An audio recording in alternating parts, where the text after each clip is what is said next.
keep your goals in mind. Whatever your training is, whatever your training goals are, be specific. Use the specificity principle when training. Specificity principle just simply dictates whatever your training is or your training goals are, make sure that your training reflects that. So if you're trying to get bigger, for the ladies, if you're trying to get bigger glutes, start with movements again that prioritize the glute where it's more stretched, and it's the hardest when it's the most stretched, and it gets easier as it gets contracted. But also put those movements at the beginning of the workout where you're the freshest, because what happens during a workout is you got a lot of energy at the beginning, and it doesn't matter how you want to slice it, slowly but surely your energy is dipping. So if something is your priority, put it at the beginning of the workout and then deprioritize like that. Right. What's up, y'all? It's me again, being consistent. Look at me, yay me. Today, we're gonna get straight into the point again. I want to talk about something someone asked me about the other day, and this is not necessarily part of the WTF Michael series, but I thought this was an important video to make, and that is how to optimize your workouts if you can only get into the gym 2 to 3 times a week. Yes, it's more optimal to get into the gym 4 to 6 times a week or whatever, and there's no disputing that. However, people have lives, and if your life is not to be a bodybuilder or a fitness junkie, and you're not pursuing any athletic pursuits in the professional realm, you just want to stay fit and healthy, and you have other commitments, of course, like your life, your children, all that kind of stuff. And that's one of those things where I have to admit, when I was coming up as a trainer, I'm still coming up, I'm saying when I was coming up, and I'm still coming up as a trainer, I was a bit insensitive at the beginning in terms of, no, you gotta 4 to 6 times a week, and which it's ideal and it's great, but like life is not ideal. A lot of things that we deal with are, outside of what we would like, but we just have to do what we can with what we have. So all that soapy stuff all to the side. I didn't write these in any particular order. I'm just gonna spit them off the dome, as it were.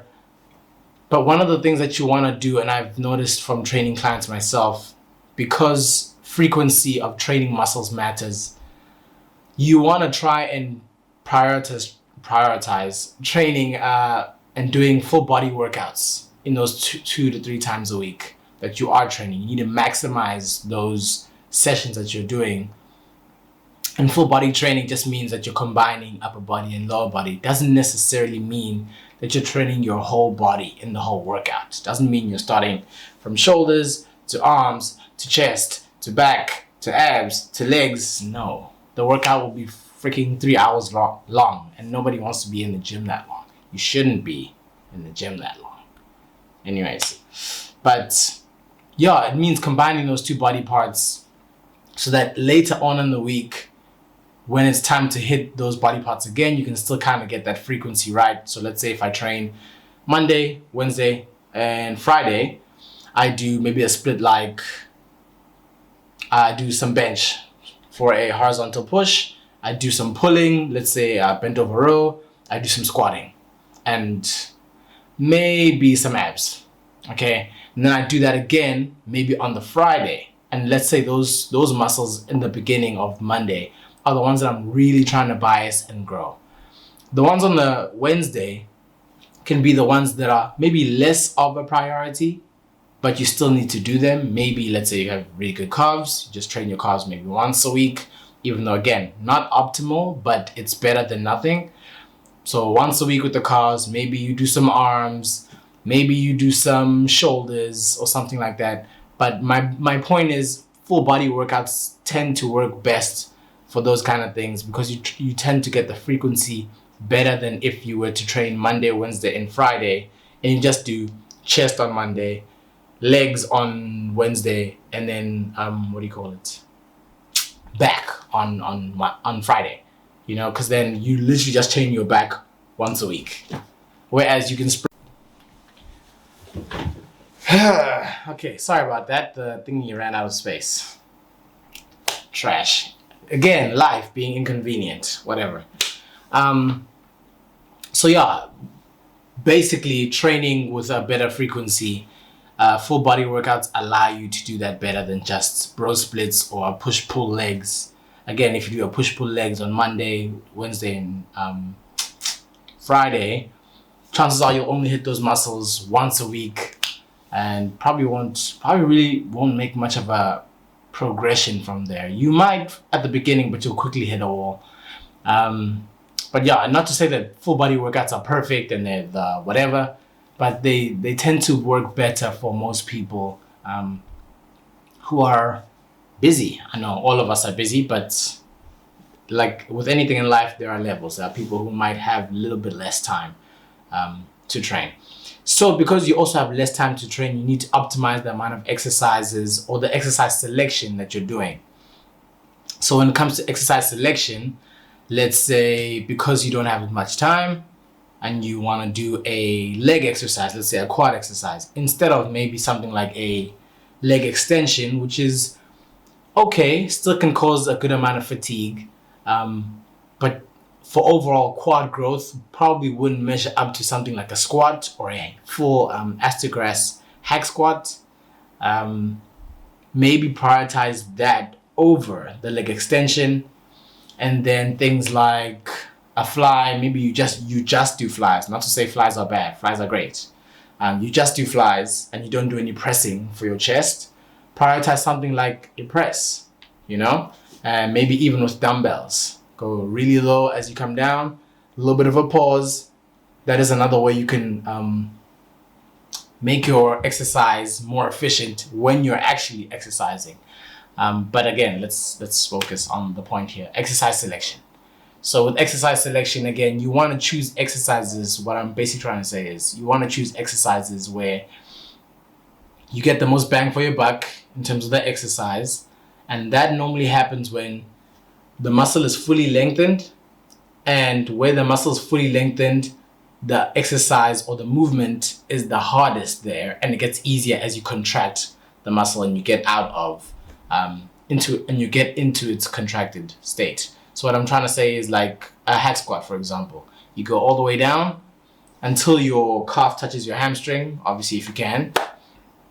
That is the hardest part of the movement because your quads are fully lengthened, and as you come up, it gets easier. The bench press, as you come down, your pecs are almost fully lengthened, and it gets harder at the bottom. That's why it's hard to get out of the bottom, and it gets easier at the top. Same thing with something like a preacher curl, like a good preacher curl on a good angle, maybe about 60 to 75 degrees. That angle there, it's super hard at the bottom, and it gets a little bit easier at the top. There should still be a little bit of tension at the top, not to the point where there's none at all.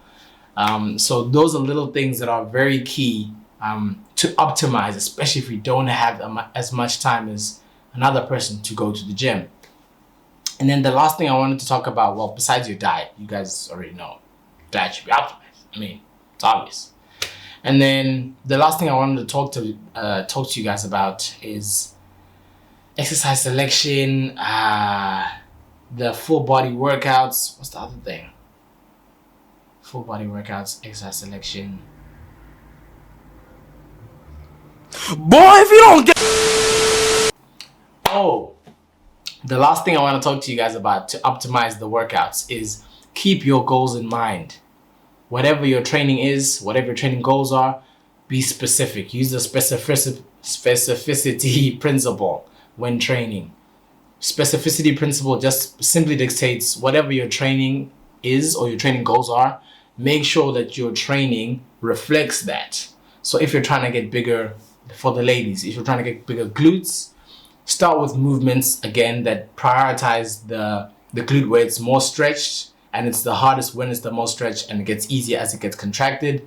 But also put those movements at the beginning of the workout where you're the freshest, because what happens during a workout is you got a lot of energy at the beginning, and it doesn't matter how you want to slice it, slowly but surely your energy is dipping. So if something is your priority, put it at the beginning of the workout and then deprioritize like that. So do that with everything. Make sure your training is specific. Don't make your training hard just for the sake of it being hard and you're sweating so it looks like you're doing something. Make your training specific, and from there, progress your training over time, whether it be through load, through reps, or through increasing the tempo or whatever. But training needs to be progressive, and it needs to be close to failure, maybe about 3 to 1 rep in the tank from failure. And that is a way you can still get a lot and still see results from training just 3 times a week. There's a lady I train 3 times a week. A lot of people actually. I train 3 times a week. A couple of them only train 30 minutes. And yeah, they've made amazing progress. But that is the video. Way longer than I wanted it to be because of the stupid camera and it kept cutting out. I will see you guys in the next one. Don't do anything I would not do. And follow me on Instagram. And I'll see you guys in the next one. This thing's still going.